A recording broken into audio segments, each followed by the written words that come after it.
Doctor గారు congratulation, చాలా చాలా అద్భుతమైన పని చేశారు.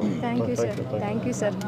ఎప్పుడైతే మేము అది 9-10 షిప్స్ ఎప్పుడైతే కొంచెం చిక్కుకుపోయాని వెళ్ళాయో మేము మా డిహెచ్ఓ సార్ ఇన్స్ట్రక్షన్స్ ప్రకారం సేఫ్ గార్డ్ చేయాలని, ఎలాగన్నా అతని రక్షించాలని వాటికి టెంట్ మరియు మెడిసిన్స్ మా చిన్న నర్సింహుల్స్ వారు ఏంటంటే డిహెచ్ఓ సార్ మొత్తం మెడిసిన్స్ అన్ని ప్రొవైడ్ చేసి అందరి సహకారంతో అది సక్సెస్ అయ్యేలా చేశాం సార్. అక్కడైతే చాలా గ్రేట్ ఎఫర్ట్స్. చాలా థ్యాంక్ యూ సార్. చాలా ఆర్మీలో నెంబర్ 1గా ఉంటుంది సార్. అవునా? Thank you sir. ఓకే మా మీరు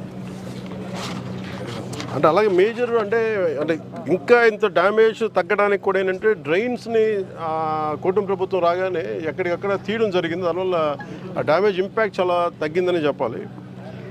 మెయిన్గా ఈ డ్రైన్ అవుట్ఫాల్ స్లూయిస్కి సంబంధించి మున్నార్ బుద్ధప్రసాద్ గారును బాలశౌరి గారు మంత్రి గారు దృష్టికి పట్టుకొచ్చారు. ఇది దీని స్థానంలో కొత్త బ్రిడ్జ్ ఉంటే బాగుంటుంది అనేది మరి ప్రత్యేకంగా చెప్తా ఉన్నారు. దీనివల్ల ఒక 5,000 ఎకరాలు పంట ఆల్మోస్ట్ ఇది కనుక చేయగలిగితే ఒక 60% మన కోనసీమ మన దీని ఏముంటుందని మన దివసీమకి కొంత సహాయం 60% ఒక హెల్ప్ చేయగలరు. ఉంటారు కరెక్ట్. ఇవన్నీ నాబార్డ్ నిధుల ద్వారా కానీ లేదంటే ఇంకేమైనా ప్రత్యామ్నాయ సోర్సెస్ ఏమన్నాయని వెతికి దీన్ని త్వరలో పూర్తి చేయాలని నేను దీని మీద ఒక కాంక్రీట్ యాక్షన్ ప్లాన్ ఒకటి మొదలు పెట్టడం జరిగింది.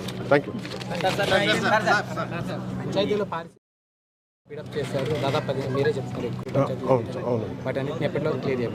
అంటే నిన్న రివ్యూ మీటింగ్ చేసినప్పుడు దాదాపు వాళ్ళు అడిగింది ఏంటంటే మేజర్కి ఈరోజు చేసేస్తామని చెప్పారు. మ్యాక్సిమం ఇంకొక 1 or 2 days పడద్దేమంటుంది. నాకు తెలిసి మేజర్కి నిన్న వాళ్ళు చెప్పడం ఒక 80-90% నిన్నే చేసాం సార్. 10% మిగిలింది. ఏదన్నా ముఖ్యంగా ఈ ఒకటి ఏంటంటే పారిశుద్ధ్య పనులు సరిగ్గా చేయకపోతే పాత చెత్త అంతా మళ్ళీ కాలువల్లోకి వచ్చి మళ్ళీ డ్రైనేజ్లోకి వచ్చింది. దాన్ని మటుకు బాగా అది రిపీటెడ్ కరెక్ట్ దాన్ని చేయాల్సిందే. అంటే మెయిన్ ఇలాంటివి జరగకుండా ఒకటి కాలువలు పొడికలు తీయటం, 2 మున్సిపాలిటీ స్థాయిల్లో ఈ గార్బేజ్ డంపింగ్ని ఎట్లా చేయాలి, దీన్ని ఆల్టర్నేట్ పవర్ సోర్స్ ఏదైనా చేయాలి, వీటన్నిటి మీద ఒక ఐ థింక్ అన్నారు. ఇలాంటి విపత్తులు వచ్చినప్పుడు, ఇలాంటి కెలామిటీస్ వచ్చినప్పుడు మనకు will understand it better. So అందుకని మనకు సంబంధించినంత వరకు ఇది ఒక 2 daysలో అయిపోతుంది.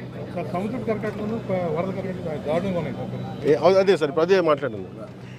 ఇది ఒకసారి నేనే ఇంకొక అంటే ఈ మొత్తం అంటే అధికారులు ఎక్కువ తిరిగితే మళ్ళీ వాళ్ళకి ఇబ్బంది పడతారని చెప్పి సహాయ కార్యక్రమాలకి నేను ప్రత్యేకించి మా దివసీమకి సంబంధించి ఇవన్నీ నేనే వ్యక్తిగతంగా ఒకసారి పరిశీలించి దాని మీద ఒక నివేదికని నేను తీసుకెళ్తాను. సార్ దిగువకి వెళ్ళే రోడ్లు కూడా డ్యామేజ్ నాగలంక మండలం ఎదురుమండి ప్రాంతంలో కూడా శాంక్షన్ అయింది సార్. అది నాబార్డు కూడా శాంక్షన్ అయింది. అది కూడా 40 crores పెట్టారు. పెట్టామా? ఎదురుమండి టు గొల్లమంద